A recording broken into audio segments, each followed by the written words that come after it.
이제 허원순 의원 다시 모셨습니다. 안녕하십니까? 그간 잘 지냈습니다. 자주 뵈니까 저는 좋습니다. 뭐 저도 좋습니다. 네. 저도 좋죠. 이 중국이 뭔가 심상치 않네요. 환율 방어를 중국 정부가 하는 것 같은데 잘 안 되는 것 같고, 예. 뭐 리커창 실각설까지 나오는. 네. 지금 중국에 뭔가 문제가 있는 것 같습니다. 예.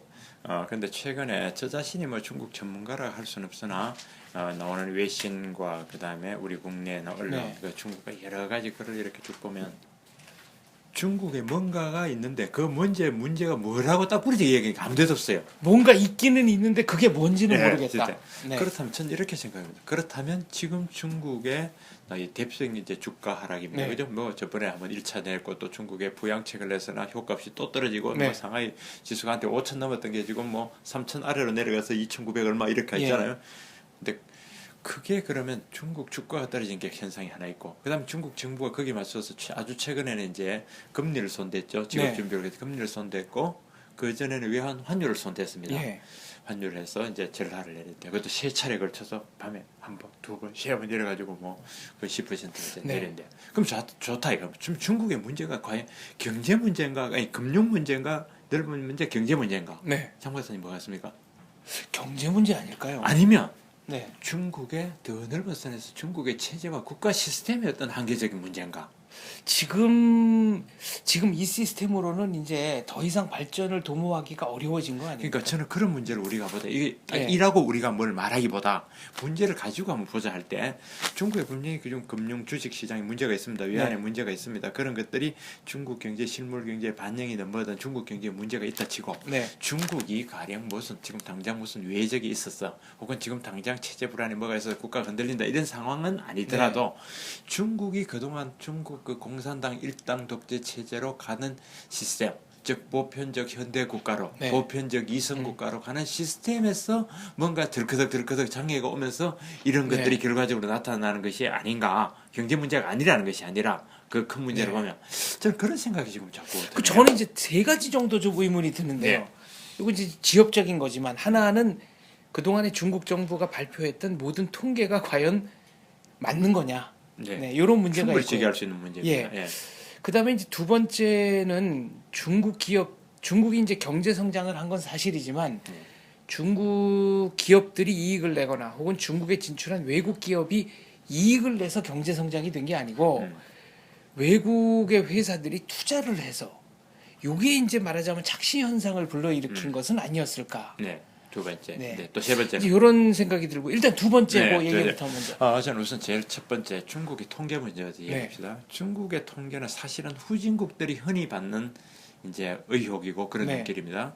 근데 중국은 이제 당이 그거를 꽉 장악하다 보니까 우리가 흔히 말하는 마사지 이상의 어떤 뭐 네. 중국 그러니까 참 남은 나라 통계를 가지고 공식 통계를 가지고 제가 차마 뭐라고 말하기 힘들지만 뼈 접골원 정도의 마사지를 넘어서서 마사지, 네. 적당 마사지. 네. 그러니까 그 우리가 중국이 짝퉁 공화국이라고 한때 네. 했단 말입니다. 요즘은 중국의 물건도 워낙 좋은 거 많이 만들지만 여전히 네. 휴대폰이나 뭐다 니까 뺏기고 만들고 잘 만드니까 그 짝퉁 만들고 하는 그 습성이 국가인들, 정부인들 과연 없애려냐. 과거에 그 대우자동차 관계자가 네. 저랑 이렇게 얘기를 하다가 이렇게 한탄하듯이 토로한 얘기가 있습니다. 마티즈 같은 경우에는 중국의 모 자동차 회사가 만든 모델과 100% 부품 호환이 가능하답니다. 그러니 네. 자동차도 그렇고 요즘 나오는 것만 그 쉽게 말해서 그냥 통으로 갖다 베꼈다는 애플의 얘기죠. 어떤 신제품도 삼성의 최신 제품도 어디 그왜 선전인가 거기 네. 가면은 몇 시간이면 뚝딱 만든다고 하잖아요. 네. 최신 제품도 예. 그러면 그 짝퉁적 기질이 정부인들 없앨 것이냐. 짝퉁이라는 게 진실을 가리고 뺏겨가네. 그래서 저번에 2분기 성장 발표가 7.0으로 나왔습니다. 우리가 이제 그때 환경사설 논술 회의를 하면서 7% 미만으로 나오면 저게 굉장히 어려운 문제니까 경기 어렵다는 네. 걸 사설 쓰기로 했고 네. 7% 이상이면 뭐 중국 정부가 원하는 대로 간다. 그러니까 괜찮은 거 아니냐 이래봤는데 이 7.0으로 나오니까 우리가 어떻게 해야 될지 모르겠더라고요. 그때 네. 시장의 기대치가 중국의 7.7이냐 7 이하냐 이런 걸 논의할 때 7.0으로 내니까 그게 네. 저는 뭔가 이 마사지 이게 자기들끼리는 보칠이라 그래가지고 7.0%는 무조건 지킨다고 네. 또 막. 그러니까 7.0으로 나왔단 말이에요. 네. 근데 그거를 나쁘게 말하면 통계를 예를 들어 6.9로 나오는 게 꺼버리고 7.0으로 만들었다는 게 네. 아니라 이렇게 짝퉁의 회로는 이렇게 되는 겁니다. 예를 들어 이대로 두면 6.8입니다. 네. 그런데 정부에서 동원할 수 있는 국영기업 네. 또는 공공기업, 뭐 공공기관 또는 그 민간기업이라지만 정부의 역량이 큰 데 대해서 네. 지금 빨리 물건을 대리점을 내보내라. 아니면 뭐 사야 될 물건을 조기에 투자를 집행해라. 이렇게 말이 정부 지시대로 이행해 그 맞추면 네. 지점이 나오는 겁니다. 숫자를 꺼버리고 지워버리고 이렇게 만든다는 의미가 아니라. 아, 그러니까 앞마당에 있는 돌을 뒷마당에 그렇죠. 갖다가 네. 조삼이냐 모사냐. 네. 네. 그다음에 수출도 뭐 이렇게 있으면은 야 일단 실어서 내보내라. 네. 그쪽에 해외에서 재고가 처리되더라도 이렇게 막 마음대로 맞추러 가는 거하고 그게 결과적으로 통계를 짚는 거하고는 엄청난 차이가 있단 말입니다. 네. 그래서 통계 문제는 좀 그런 측면이 아주 강하다. 중국의 통계를 다 믿을 수 없는 게 그거였고요. 두 번째 문제. 두 번째는 이제 이익을 내는 게 아니고 그렇습니다. 투자가 들어오면 돈이 어쨌거나 있는 것처럼 보이니까요. 네, 중국이 그동안 이익을 안 냈다고 말할 수 없을 겁니다. 분명히 세계 공장이라고 했습니다. 네. 중국의 제품은 우리 국내에도 무지 왔고요. 제가 미국 그렇습니다. 연수 때 가보면 뭐 미국에서 일회용 야구 배트, 뭐 야구공, 그다음에 옷, 뭐 해가 온갖 것들이 게 중국이 다 와서 네. 이익을 냈습니다. 그런데 그 이익을 내는 그 저가 구조에서는 모르는데 중국 소득이 3,000달러, 4,000달러, 6,000달러 넘어가고 네. 하는 데는 그런 식 저가 구조가 과연 더 되는 거냐? 이게 아니다 이거죠. 예. 그러면 이익을 못 내면 그 다음에는 인위적인 투자. 이 투자라는 건 수요가 없는데 투자가 가면은 그렇습니다. 그거는 뭐 과잉 투자라고 네. 우리가 말했잖아요. 과잉 투자에 대한 결과가 어떤지 우리 외환위기 때 너무나 잘 봤습니다. 네. 수요와 어디가 필요한데 물건 팔 때와 수출할 때 다 맞춰 가야지. 마구 투자해 놓은 게 한보철강이 그렇게 해서 네. 그때 외환위기 때 망했고요. 기아자동차가 그 처리를 못해서 그런 일이 그렇습니다. 있습니다. 네. 그런데 지금 중국의 그 투자가 빚을 내오든 어떻게 하는데 과연 고급 그 세계 굴러가던 그 요만할 땐 잘 굴러가는데 좁쌀이 콩알만큼 크고 콩알이 토마토만 가지고 호박만 하는데도 이렇게 잘 굴러갈 것이냐 네. 지금 덩치 호박만 해졌단 예. 말이야. 조그만 땐 잘 굴렀는데 여기서 잘 안 굴러니까 삐그덕 소리 내는 거 아니냐. 네. 그래서 이익을 못 내면 그런데 이제 중국에서는 그렇습니다. 여기 보면 중국 금융회사인데도 좀비 금융이라고 이제 외신이 많이 나오잖아요. 네.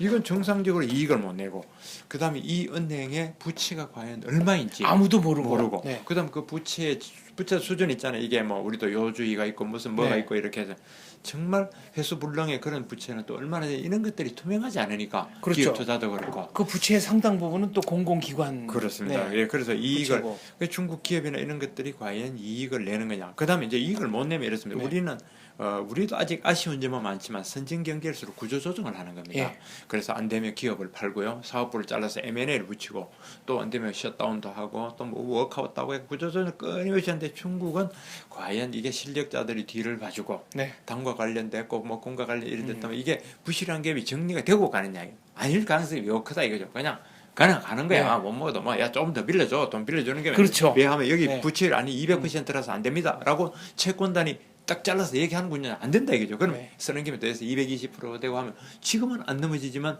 그 부실로 빚내서 월급 주고 빚내 투자는 네. 그런 거에 대한 어떤 뭐랄까 위험, 그거에 돌려막기의 대한 한계가 올 거다. 혐의가 네. 지금쯤 나오는 거 아니냐. 그래서 예컨대 중국의 주택도 아까 말했는데 네.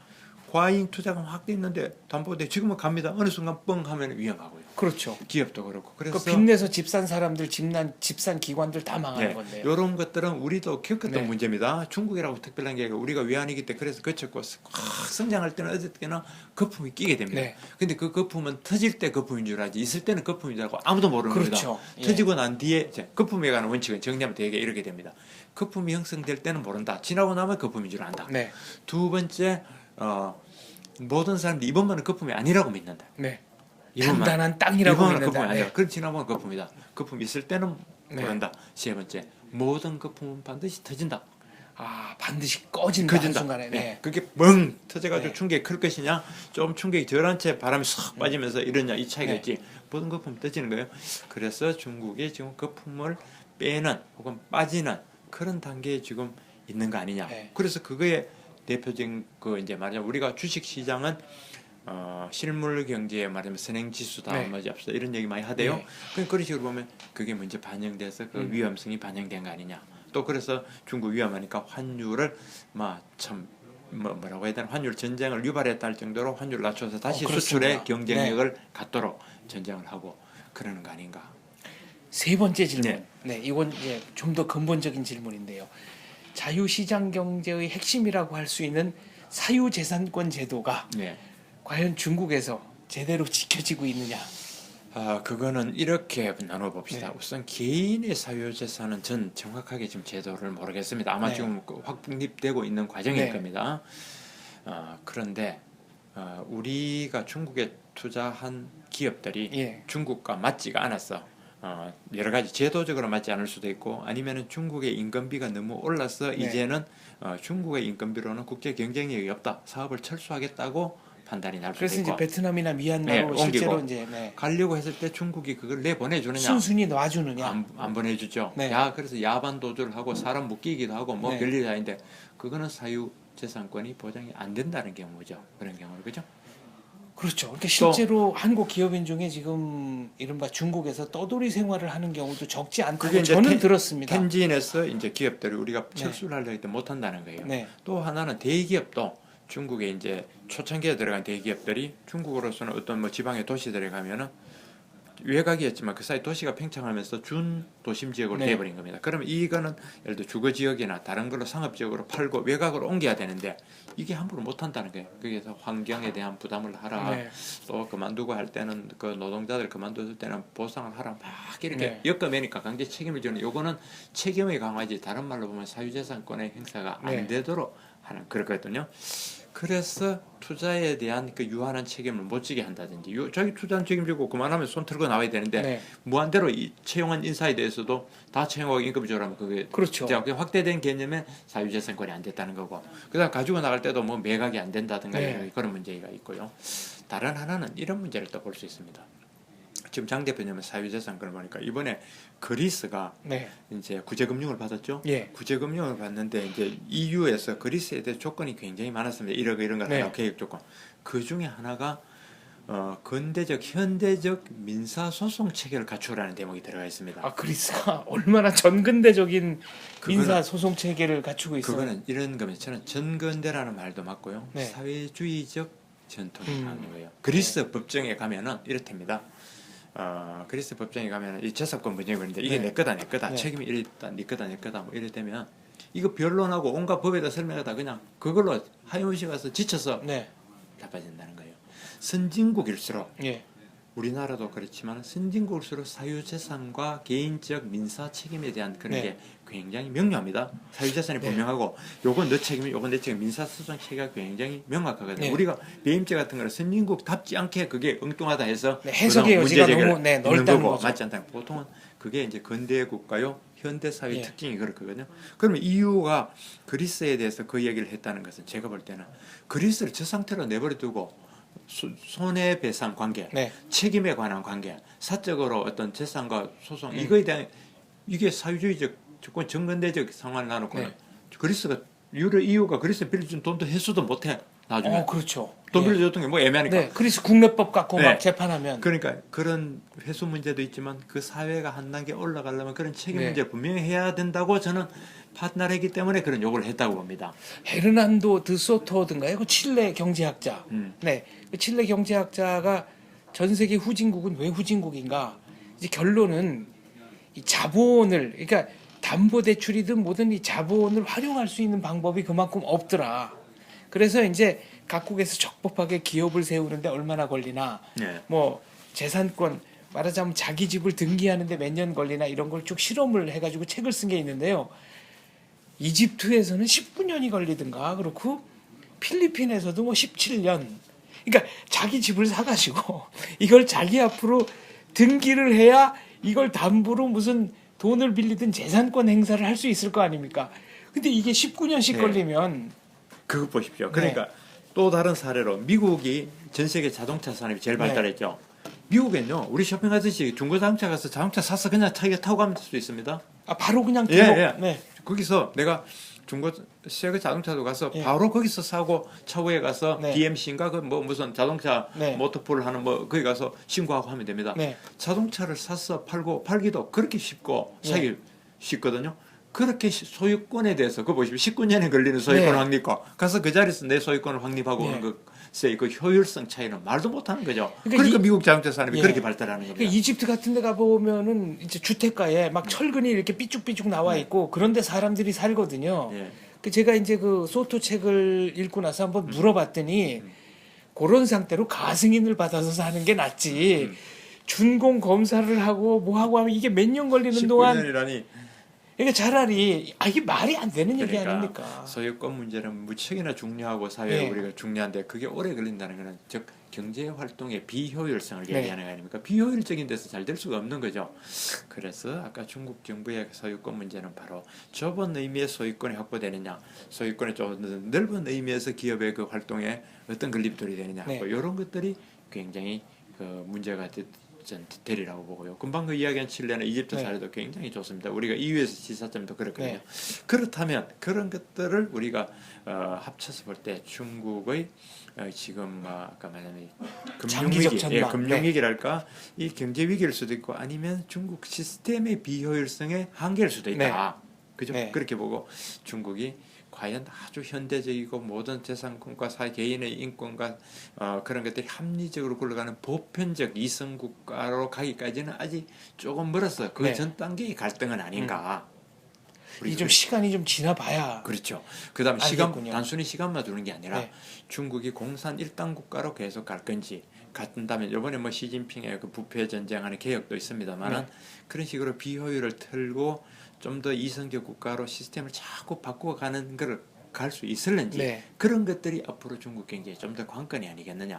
그러니까 우리가 볼 거는 상하이 지수가 지금 2,900 얼마에서 3,000이 되고 다시 5,000 얼마 전에 네. 반년 전에 5,000 회복하느냐 이런 문제보다 환율 위안화 환율이 얼마가 돼서 이제 손이 대느냐 이거보다 중국이 보편 타당하게 우리가 예측 가능한 사회이고 예측 가능한 금융 주식 네. 시장으로 가고 사회 전반이 그런 보편적 국가로 가느냐 안 가느냐 요거에 따라서 중국 경제가 정말 제대로 되느냐 안 되느냐 우리가 포인트를 그렇게 가야 되지 않을까요? 작금의 중국에서 벌어지고 있는 일은 뭔가 근본적인 문제다. 그렇죠. 네. 예, 근본적인 그러니까 미시적으로 해결할 수 있는 문제도 그렇습니다. 아니고 예. 우리가 미시적으로 봐서도 안 되는 문제다. 또 이런 미시는 그건 우리 말씀이시죠. 정확히 알 수도 아직은 없어요. 네. 그 자료와 실상과 통계가 인민은행인들 정확하게 내놓는지 아니면은 중국 정부들 정확하게 내놓는지 그러니까 거기에 연연하다가 이거냐 저거냐 하면 우리가 큰 틀을 못 보기 때문에 네.